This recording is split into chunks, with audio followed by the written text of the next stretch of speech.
Innal hamdalillah nahmaduhu wa nasta'inuhu wa nastaghfiruh wa na'udzu billahi min shururi anfusina wa sayyiati a'malina. Man yahdihillahu fala mudilla lahu wa man yudlil fala hadiya lahu.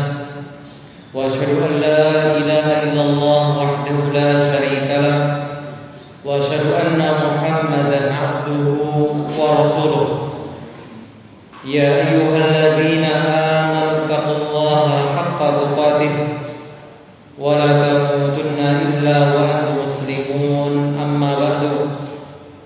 Kaum muslimin rahimakumullah, alhamdulillah kita bersyukur kehadirat Allah Subhanahu wa taala kembali dipertemukan di majelis yang mulia ini, memenuhi kebutuhan rohaniyah kita, memenuhi kebutuhan hati kita berupa ilmu dan nasihat.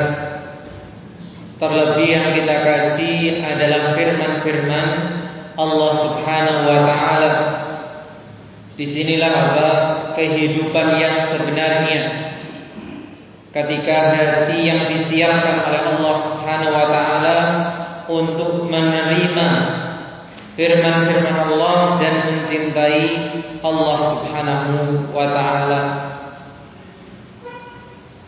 Maka marilah kita syukuri nikmat yang besar ini dengan berusaha sungguh-sungguh memperhatikan apa yang kita kaji, menyimaknya dengan baik, memahaminya dengan baik, sehingga bisa terwujud dalam keseharian kita berupa apa?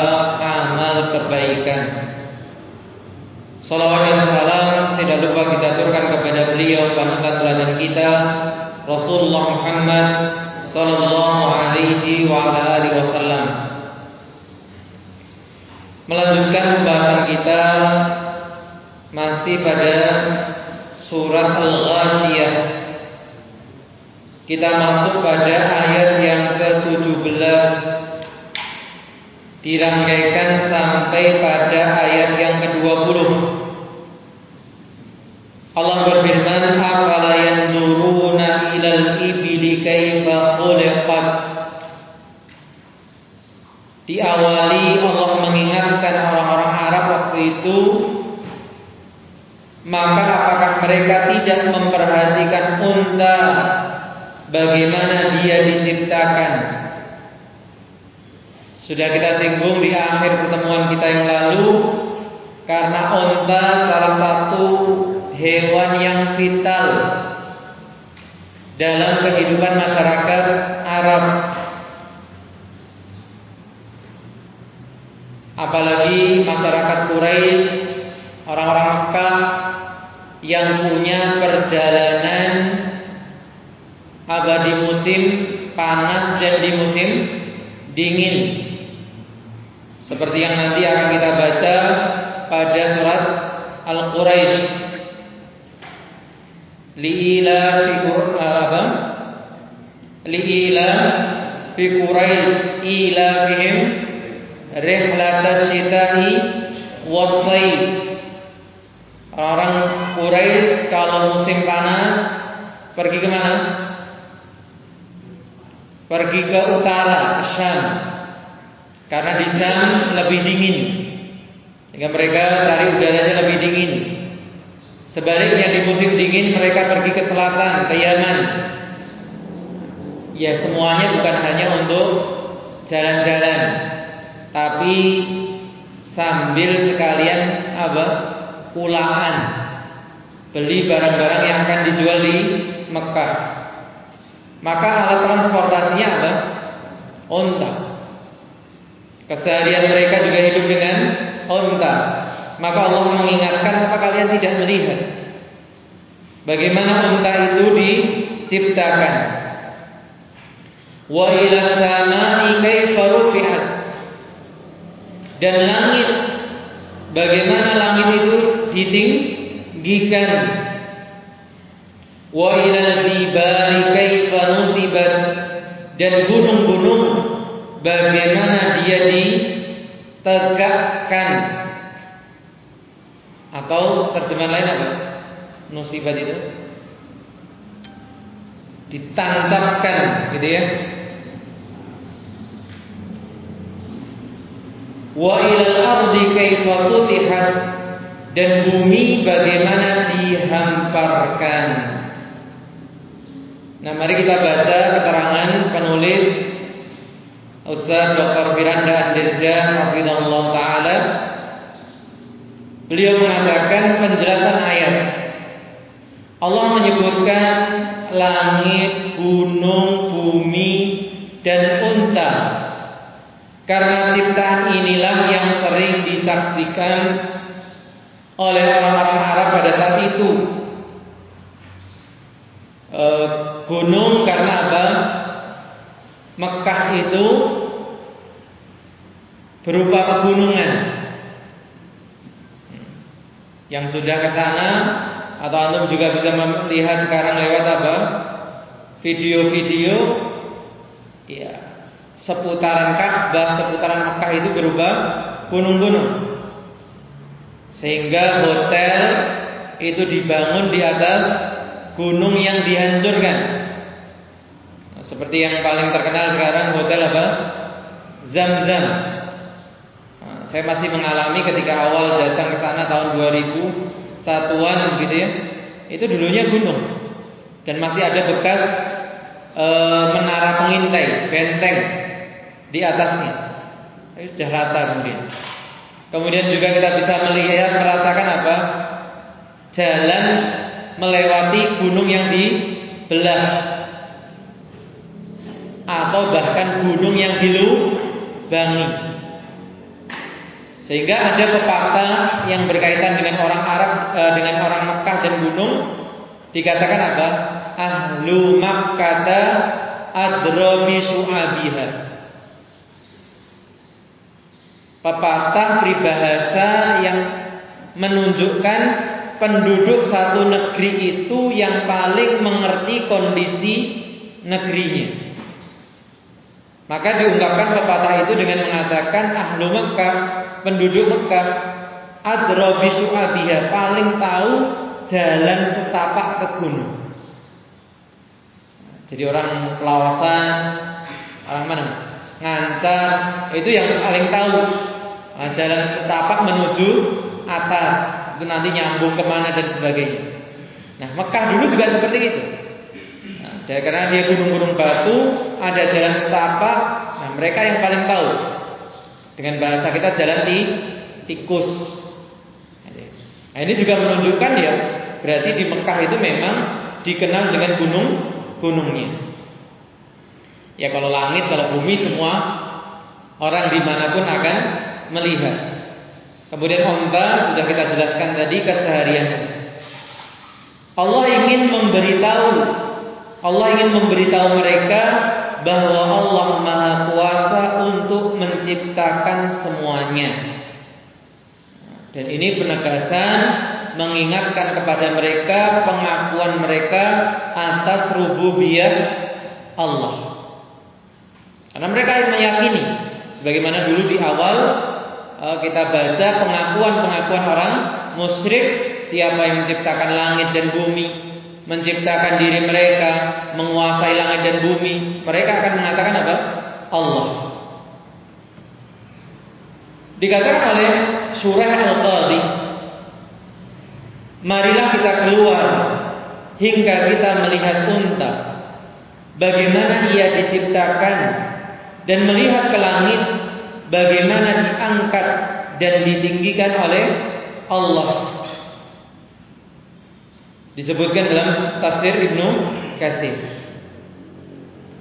Kenapa? Karena orang yang mengakui rububiyah Allah otomatis seharusnya dia mengakui uluhiyah Allah. Orang yang mengesahkan Allah dalam rububiyahnya, apa itu rububiyah? Penciptaan, penguasaan, pengaturan, bahwa dia meyakini Allah satu-satunya pencipta, penguasa, dan pengatur, ya otomatis dia akan mengesahkan Allah dalam ibadah. Nah, ini yang Allah inginkan ketika mengingatkan mereka, yaitu orang-orang Arab, terhadap ciptaan-ciptaannya. Nah, kemudian penulis hafizahullah memaparkan sekelumit tentang keajaiban onta. Ya. Salah satu ciptaan Allah yang disebutkan dalam beberapa rangkaian ayat ini adalah onta. Ada banyak keajaiban pada onta. Al-Imam Al-Qurtubi rahimahullah menyebutkan salah satu keajaiban unta ketika Allah berfirman, di surga ada dipan-dipan yang ditinggikan. Fiha sururun marfu'ah. Ayat yang sebelumnya. Mungkin terbayang dalam hati orang-orang Arab Badui mendengar firman tersebut tentang cara menaiki dipan-dipan yang tinggi.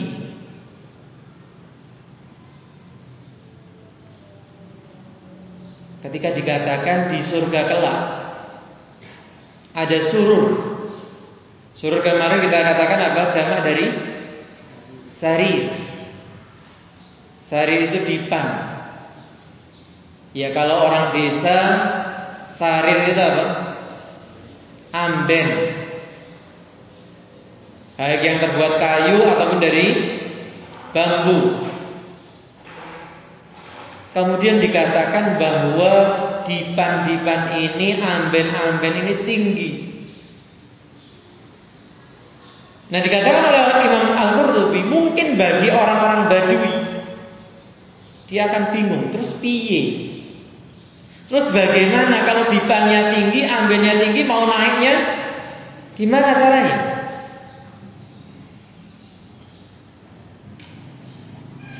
Mungkin terbayang dalam hati orang-orang Arab Badui mendengar firman tersebut tentang cara menaiki dipan-dipan yang tinggi. Imam Al-Qurtubi mengatakan bahwa Allah akan mempermudah hal itu. Dipan-dipan tersebut akan turun sendiri agar mudah dinaiki oleh penghuni surga. Dan tentu sebagaimana apa? Buah-buahan di surga kelak digambarkan apa? Qutufuha daniyah. Memetik buah surga itu daniyah, dekat. Gak perlu jenengan pesen apa? Songgek. Songgek kadang yang merucut gitu ya. Nyonggek pelang, merucut pengennya utuh ya tiba makrok pecah. Itu dunia. Tapi akhirat sejangkauan tangan. Makanya ada salah seorang senior saya memotret apa pohon rambutannya yang masih pendek, kemudian dikasih caption ini di dunia. Buah-buahan sekarang apa? Dengan rekayasa genetika, dengan teknologi pendek-pendek sudah pada berbuah. Dan lagi-lagi ini mengingatkan kita betapa kita bersyukur hidup di zaman teknologi. Kalau dulu dikatakan buahnya dekat, lawang apa? Kurma itu tinggi seperti pohon-pohon kelapa dulu, kan tinggi seperti itu. Nah, kita sekarang gampang macam buah-buahan dekat dia. Lawang manusia saja bisa membuat yang seperti itu. Maka ternyata dipan-dipan yang tinggi itu sebagaimana buah tadi bisa dekat, dia akan turun ketika kita ingin naik. Otomatis. Dan itu pun kita bisa melihat sebagian kendaraan. Bahkan sejari tahun lama sebenarnya ada kendaraan dulu kakak saya punya namanya dari Prancis, Citroen. Pernah dengar merek itu? Nah, itu bisa mendek sendiri, kemudian naik sendiri. Lagi-lagi kita perlu bersyukur hidup di zaman seperti ini. Sehingga ketika dikatakan apa? Dipan itu bisa mendek, bisa naik tinggi lagi, mungkin tidak? Ya sangat mungkin. Jadi kita sudah melihat itu. Demikian pula waktu itu bagaimana supaya Allah memahamkan orang-orang Badui, orang-orang Arab yang belum melihat teknologi ini, belum melihat teknologi apa? Hidrolis dan sebagainya. Maka yang menjadi perbandingan adalah apa? Hal ini dapat dilihat pada unta.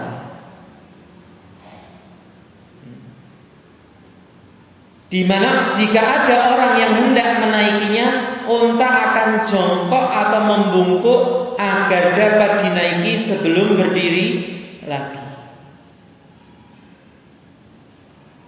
Saya sendiri belum pernah naik, gitu ya. Mungkin yang pernah pas umroh masih zaman di sekitar Arafah itu diizinkan ada unta. Gimana kalau naik? Itu ontanya deprok dulu. Kemudian dinaiki baru berdiri lagi. Maka yang pertama apa? Penyebutan unta itu ternyata ada korelasinya, hubungannya dengan dipan-dipan yang tinggi. Kalau kalian bingung bagaimana naik ke dipan yang tinggi, dipan tinggi tadi akan turun sehingga kalian bisa naik terus akan tinggi kembali. Sebagaimana kalian kalau naik unta gak loncat langsung, tapi untanya apa? Suruh deprok dulu. Nah, kalau Allah mampu menjadikan itu pada unta, Allah akan mampu menjadikan itu pada apa?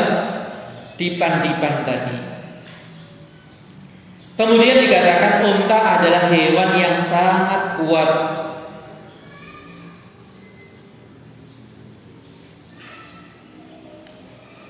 Seandainya mengamuk, unta dapat menjadi hewan yang sangat berbahaya. Bahkan dapat membunuh manusia, gitu ya. Dengan gigitan dan injakan kakinya itu bisa membahayakan siapa? Manusia.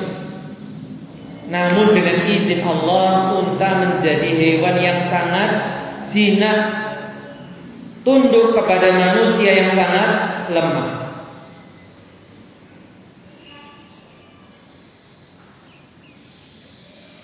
Unta menjadi hewan yang mudah ditunggangi dan dapat dibebani barang-barang yang berat di atas punggungnya.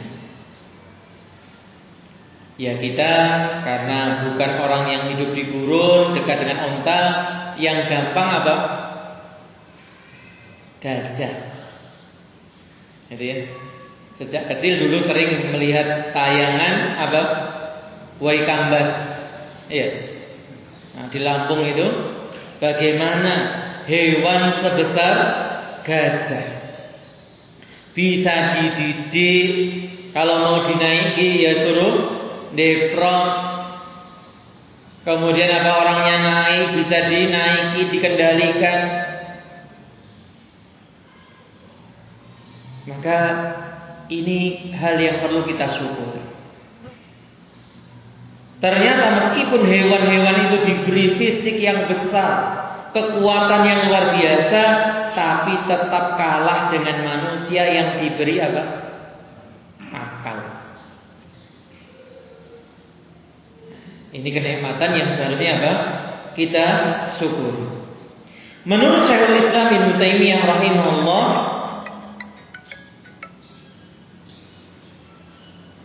unta merupakan satu-satunya hewan yang mempunyai 3 fungsi.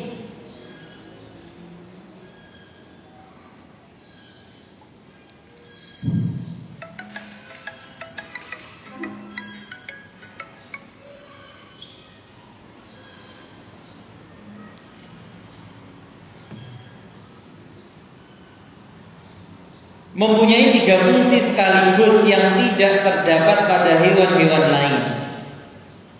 Apa itu? Yang pertama, unta berfungsi sebagai kendaraan atau tunggangan jarak jauh.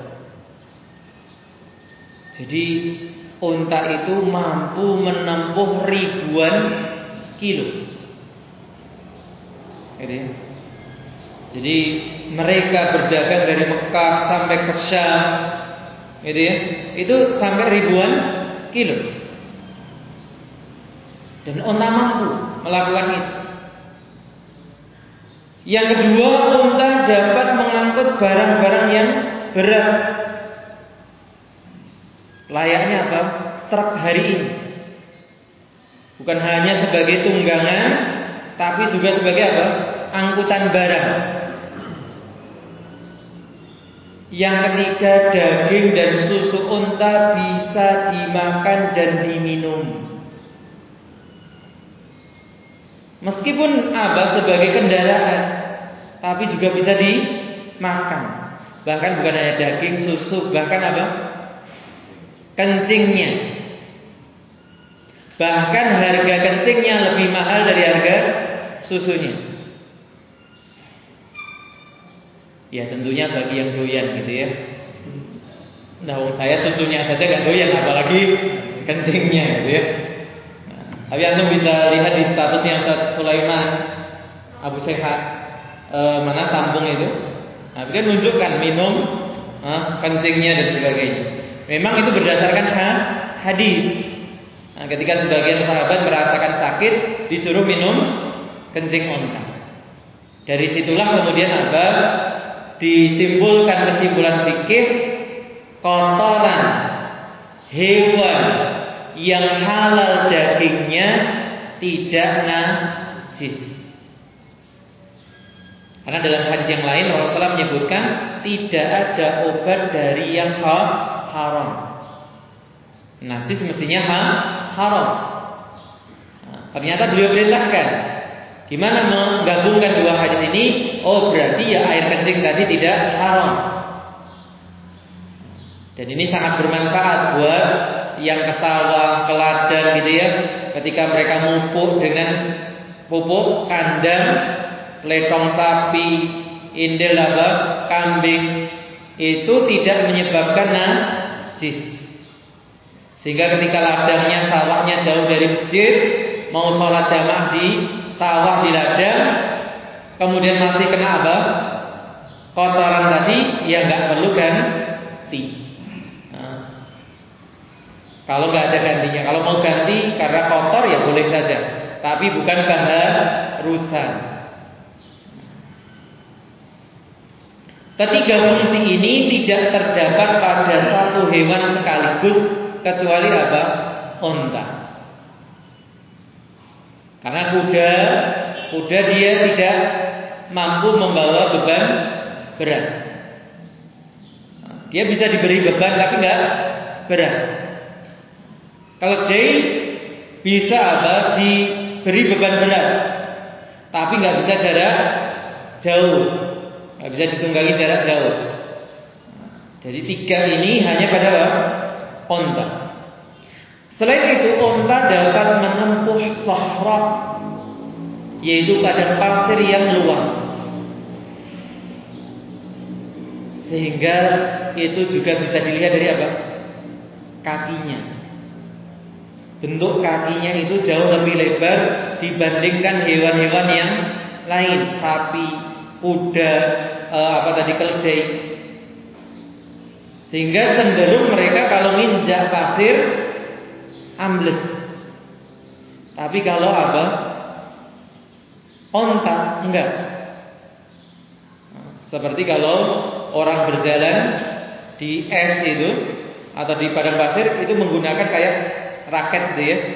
Nah, supaya apa? Telapaknya lebih lebar sehingga tidak ambles. Oleh karena itu unta juga dijuluki dengan Safinatus Sahra,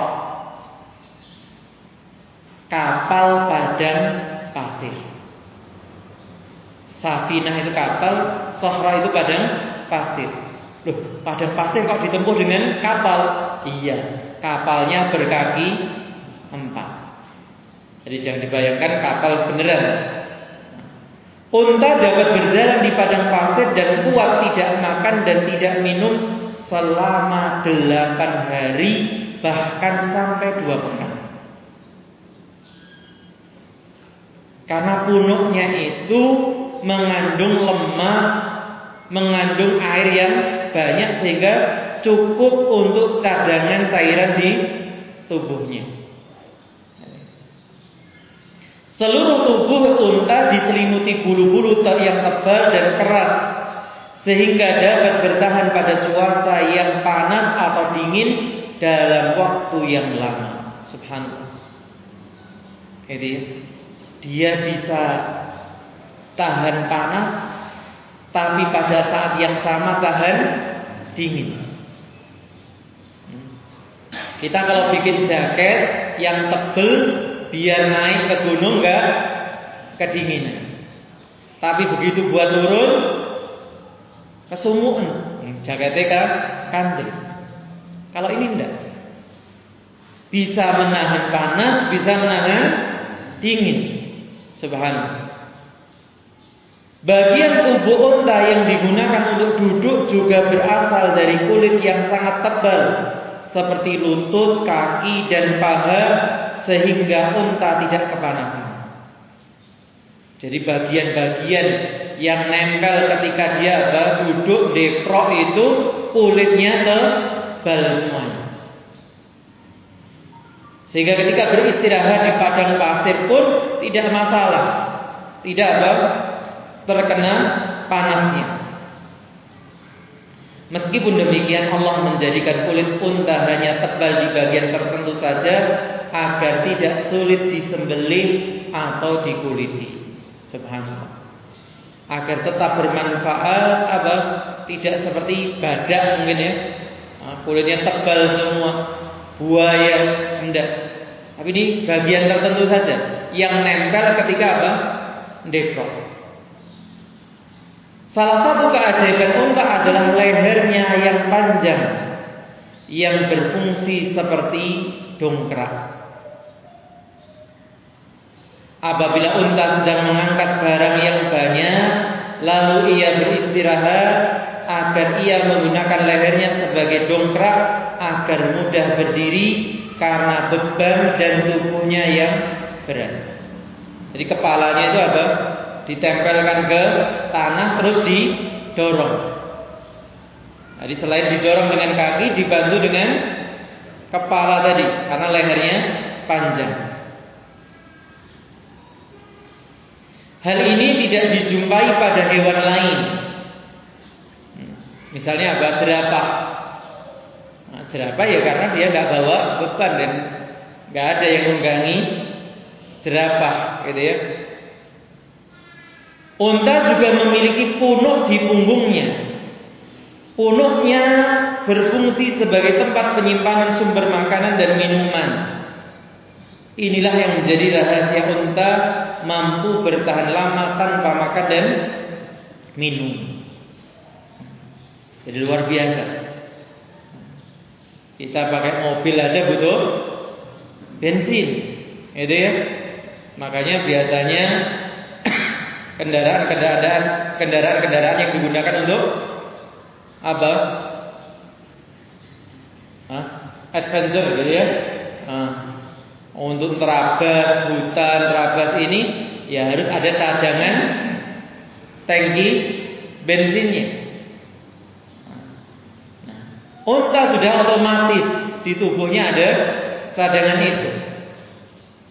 Jika dilihat dari kakinya, kaki unta sangat panjang sehingga tubuhnya tidak terlalu merasakan panas dari bawah atau badan pasir.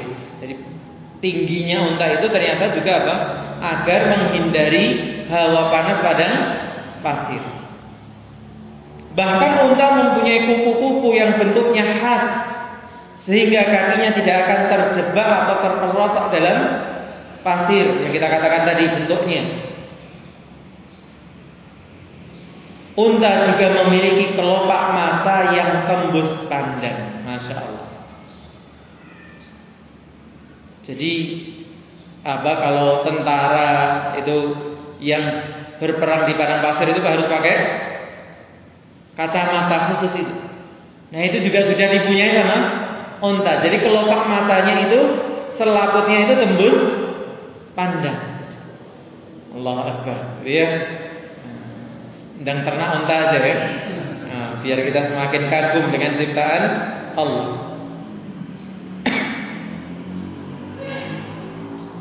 Apabila terkena angin, debu atau badai pasir, ia bisa menutup matanya sambil tetap melihat sekelilingnya. Jadi kalau orang-orang yang hidup di padang pasir itu kan pakai apa? Surbannya diubel-ubel sampai ke lehernya itu untuk melindungi ketika ada badai pasir. Nah, untanya santai aja. Karena apa? Punya pelindung mata. Unta pun dapat mengetahui sumber mata air dari jarak yang jauh. Allahu Akbar. Jadi punya apa ya? Indera yang bisa mendeteksi air. Jika telah menemukan sumber mata air tersebut, ia dapat menyedot 130 liter air dalam waktu 3 menit. Masya Allah, ngalahkan pompa air. Di samping itu, unta juga dapat meminum air laut yang tidak dapat dikonsumsi hewan lain seperti kuda atau sapi. Kalaupun sampai terpaksa lewat pinggir laut, air laut diminum. Padahal kalau kita atau hewan lain minum air laut yang asin semakin haus. Ternyata ada penyaring airnya, gitu ya, filter airnya. Hal ini membuktikan bahwa unta dapat bertahan hidup sendiri di tengah gurun pasir, bahkan dalam waktu yang lama. Oleh karenanya apa? Ada sebuah hadis Rasulullah dari sahabat Zaid bin Khalid al-Juhani radhiyallahu anhu. Ia berkata, datang seorang badui kepada Nabi SAW sambil bertanya kepadanya tentang apa yang ia temukan. Jadi orang badui ini nemu hewan di padang pasir. Beliau bersabda, "Arif sanatan, thumma arif ifasaha wa wika'aha, fa in ja'a ahadun yukhbiruka biha wa illa fastan faqaha." Umumkan selama 1 tahun, kemudian kenalilah tempat dan tali pengikatnya. Apabila datang seorang memberitahukan kepadamu tentangnya, berikanlah. Jika tidak, belanjakanlah. Lalu si badui berkata, "Wahai Rasulullah, bagaimana dengan kambing yang tersesat?" Jadi kalau ada unta ditemukan, suruh ngambil apa? Talinya. Kemudian diumumkan, ini tali untanya siapa? Jadi dulu mereka mengenali dari apa? Talinya, ada tanda khusus. Dan suruh biarkan saja untanya itu keliaran. Sampai nanti apa? Setahun gak ada yang ngakoni, boleh dimanfaatkan unta tersebut. Sebagaimana barang-barang hilang yang lain. Lalu si badui bertanya, bagaimana dengan kambing yang tersesat? Jadi yang ditanyakan pertama itu tentang unta yang tersesat. Gak boleh ditangkap, biarkan saja. Kalau mau diambil, ambil apa dari talinya. Tapi kalau ada kambing tersesat, beliau menjawab, itu milikmu atau milik saudaramu atau milik serigala. Jadi kalau ada kambing tersesat, boleh langsung disembelih. Karena kalau tidak disembelih atau langsung ditangkap. Karena kalau tidak ditangkap, serigala. Nah, di situ juga poin yang harus kita perhatikan. Berarti jangan langsung dipraktekkan hadis ini. Lihat dulu lingkungan jenengan enten serigala apa enggak? Atau serigala ndak sireng. Nah,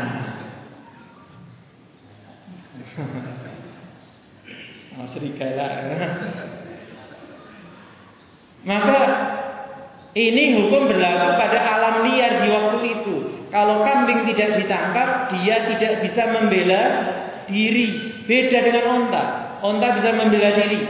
Maka ditekankan di sini, bagaimana dengan onta yang tersesat? Maka wajah Nabi SAW berubah dan bersabda, apa hubungannya denganmu? Ia membawa sepatu dan kantong airnya. Ia dapat datang ke tempat air dan makan tumbuhan sampai bertemu dengan pemiliknya. Jadi kalau onta biarkan saja. Tapi kalau kambing tangkap, tanyakan ini yang milik siapa. Jadi ya, kalau enggak dia akan dimakan serigala. Kecuali jenengan apa? Tinggalnya dekat dengan hutan yang masih banyak anjing liar, gitu ya. Nah, kalau seperti ya tangkap segera, gitu ya. Nah, kemudian diumumkan kalau tidak ada yang ngakoni, ya berarti milikmu, boleh dimanfaatkan. Kemudian keutamaan lain dari unta apa? Susu dan air seni unta juga dapat dijadikan obat.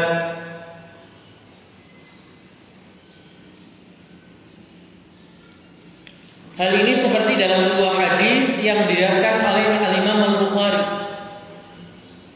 Jadi hadisnya insyaallah sahih. Tidak diragukan kesahihannya. Disebutkan dari sahabat Anas bin Malik radhiyallahu anhu, qala qadima unasun min Uqlin aw Urainata.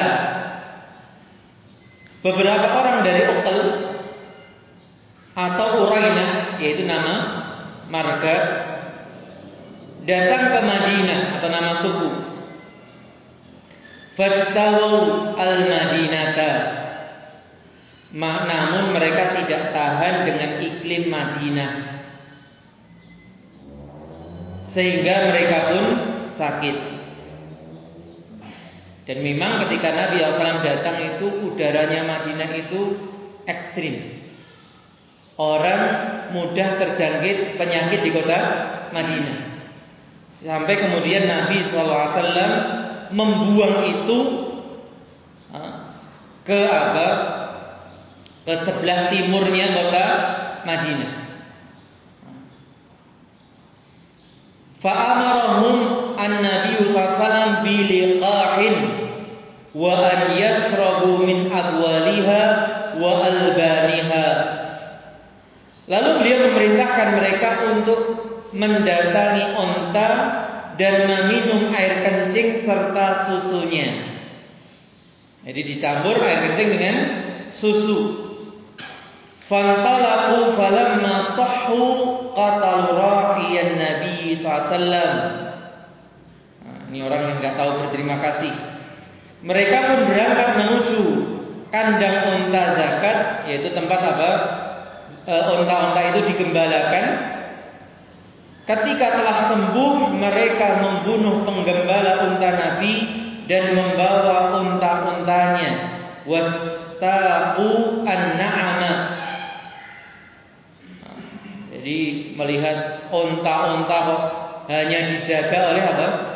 Penggembala, mereka sangat tertarik. Kumpulan unta-unta zakat ini. Akhirnya penggembalanya dibunuh, dirampok untanya. Faja'a al-khabaru fi awwalin nahari faba'atha fi atharihim. Kemudian berita itu sampai kepada Nabi SAW menjelang siang, yaitu di awal siang, ya, menjelang siang. Maka beliau mengutus rombongan untuk mengikuti jejak mereka. Maka Nabi SAW memerintahkan sebagian sahabat untuk mengejar para pencuri tadi. Falamma irtafa'an naharu ji'a bihim. Ketika matahari telah tinggi, utusan beliau datang dengan membawa mereka. Akhirnya bisa terkejar. Karena mereka bawa apa? Bawa onta. Pasti gerakannya lebih lambat. Ya. Makanya sebagian pencuri sekarang ini pintar, tapi keblinger gitu ya. Gimana? Sembelih di tempat, daging yang mungkin dijual masukkan mobil, langsung kabur, gitu ya. Karena kalau dituntun seperti model pencuri dulu, dia geraknya lambat. Nah, sekarang sembelih tempat biar gak rame, langsung ambil dagingnya. Nah ini naudzubillah min dzalik. Akhirnya dibawa para pencuri tadi. Fa'amara faqata aydiyahum wa arjulahum wa sumirat a'yunuhum wa ulqu fil harrati yastasquna fala yusqawun. Maka tangan dan kaki mereka dipotong serta mata mereka dicongkel, lalu mereka pun dibuang ke padang pasir yang panas. Mereka minta minum tapi tidak diberi. Kok kejam sekali? Karena itu pula yang dilakukan terhadap si penggembala onta. Al-jaza min jinsil amal. Balasannya sesuai dengan yang mereka lakukan. Jadi dibalas sesuai apa yang mereka kerjakan. Nah intinya adalah kaitannya dengan apa? Meminum kencing dan susunya tadi. Berdasarkan hadis di atas terlihat bahwa orang-orang tersebut meminum susu dan air kencing unta sehingga mereka sehat kembali. Pada saat ini sudah banyak penelitian dan laporan ilmiah tentang manfaat air kencing unta.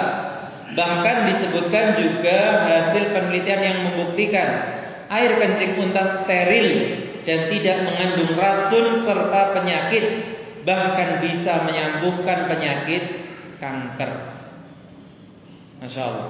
Silakan untuk pembuktiannya tinggal browsing saja. Tentu beliau menulis seperti ini enggak sembarangan, gitu ya. Unta merupakan hewan pecemburu. Uniknya juga apa?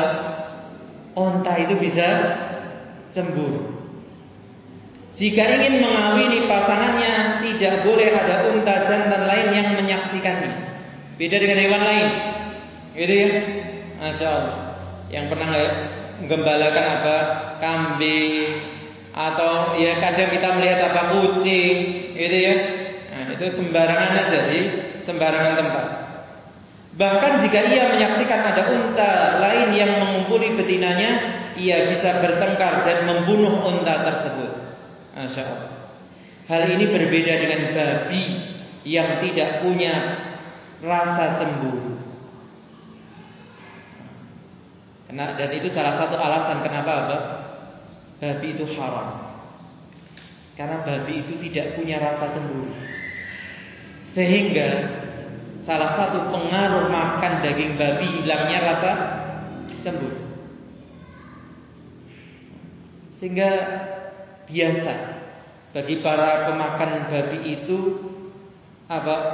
masalah selingkuh dan sebagainya itu di kalangan mereka biasa. Karena sudah hilang rasa cemburu. Jika babi telah mengumpuli betinanya, ia mempersilahkan pejantan lain untuk mengumpuli betinanya itu. Inilah alasan seorang yang suka mengonsumsi daging babi akan kehilangan rasa cemburunya. Hal ini berbeda jika ada seorang yang suka mengonsumsi daging unta, sehingga rasa cemburunya akan bertambah. Nah, itu ya, cemburu yang benar tentunya. Artinya pembelaan terhadap kehormatan kepada istrinya, gitu ya. Unta juga mudah tunduk kepada seseorang. Ini keunikan lain. Segala kehebatan tadi ternyata unta itu mudah ditundukkan. Jika seseorang memelihara dan memperlakukannya dengan baik, unta akan baik dan menuruti orang itu, yaitu tuannya.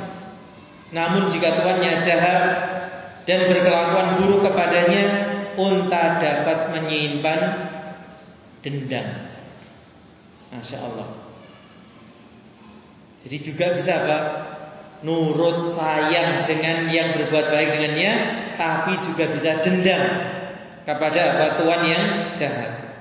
Bahkan ia membalas perlakuan buruk itu dengan menyakiti untanya. Itu banyak beredar cerita-cerita seperti itu. tentang apa? Orang yang menyakiti unta itu di waktu kecilnya dan dibalas waktu unta itu sudah dewasa. Pada intinya unta adalah hewan yang menakjubkan. Oleh karena itulah Allah memerintahkan kita untuk merenungi dan memikirkan penciptaan unta. Ya, kita di sekitar kita banyak hewan-hewan yang unik untuk kita perhatikan, menunjukkan apa kebesaran Allah. Kemudian Allah menyebutkan fadzakir innama anta mudzakir lasta 'alaihim bimusaitir. Setelah memaparkan penduduk neraka, penduduk surga, kebesaran Allah, Allah katakan maka berilah peringatan, karena sesungguhnya kamu hanyalah orang yang memberi peringatan. Ini tugas seorang nabi. Apalagi kita sebagai apa? Dai. Dai di tengah keluarga kita, dai di tengah masyarakat kita, dai di tengah bangsa kita. Ya, tugas kita itu menyampaikan. Lasta 'alaihim bimusaitir. Kamu bukanlah orang yang berkuasa atas mereka. Kita tidak mampu menentukan apa orang masuk Islam, tidak masuk Islam, menerima dakwah atau tidak menerima dakwah. Dijelaskan Nabi Muhammad SAW tidak dapat memaksa orang-orang kafir untuk beriman, karena hidayah itu ada di tangan Allah. Nabi hanya bertugas menyampaikan. Illa man tawalla wa kafar. Tetapi orang yang berpaling dan kafir, dijelaskan mereka adalah orang-orang kafir yang berpaling dengan anggota tubuhnya. Mereka tidak mau beramal dengan lisan dan hatinya. Mereka tidak mau beriman kepada Allah. Apa akibatnya? Fa yu'adzibuhullahul 'adzabal akbar. Sehingga bukan tanggungan kita. Orang yang menolak kebaikan, kebenaran, mereka akan mendapatkan apa hasilnya sendiri. Apa hasilnya? Maka Allah akan mengazabnya dengan azab yang besar. Azab yang besar dimaksud adalah azab di neraka Jahannam. Ayat ini juga menunjukkan adanya azab yang kecil. Apa itu azab kecil? Yaitu azab di dunia, seperti diperangi atau kesengsaraan hati. Allah menyebutkan dalam ayat yang lain apa? Wa man a'rada an dzikri fa inna lahu ma'isyatan dhanka. Dan barang siapa yang berpaling dari mengingatku, menerima dakwahnya Islam, peringatan dari Allah, dia akan punya kehidupan yang sempit. Dan itu dijelaskan kenapa orang-orang kafir itu apa? Hobi traveling, adventure, klub malam, diskotik, karena hatinya sempit. Sehingga mereka keliling dunia ingin mencari apa? Kelapangan hati, ketenangan. Maka kita tidak boleh tertipu dengan apa? Berpergiannya orang-orang kafir itu ke berbagai negeri. Azab kecil dapat pula diartikan azab kubur. Meskipun dinamakan azab kecil, azab tersebut tetaplah azab yang pedih. Jangankan azab kubur, wong hati sedang sempit saja sudah pedih. Kata siapa itu? Dulu ya, zaman masih lebih baik kan sakit gigi daripada sakit hati, kata gitu. Karena sempitnya hati itu sudah kesusahan yang luar biasa. Walaupun kalau saya ya mending gak sakit gitu ya, sakit gigi itu ya luar biasa gitu ya, mangan gak enak, turu gak enak gitu ya. Maka subhanallah, itu baru azab dunia. bagaimana azab kubur, lebih-lebih azab akhirat. Dengan demikian azab yang besar adalah azab di neraka. Inna ilaina iyabahum thumma inna alaina hisabahum. Sesungguhnya kepada kamilah kembalinya mereka, kemudian sesungguhnya kewajiban kamilah menghisab mereka. Jadi kita nggak perlu sibuk dengan orang lain. Kok nggak mau nerima kebenaran, ya nggak menerima, ya sudah. Mereka akan kembali kepada Allah dan akan dihisab oleh Allah. Demikian pula kita. Yang terpenting dari kita sekarang adalah kita sudah menyiapkan apa jawaban kelak di hadapan Allah. Tugas kita berdakwah di keluarga, kepada saudara, kepada masyarakat, bangsa. Kalau itu sudah kita laksanakan, sudah.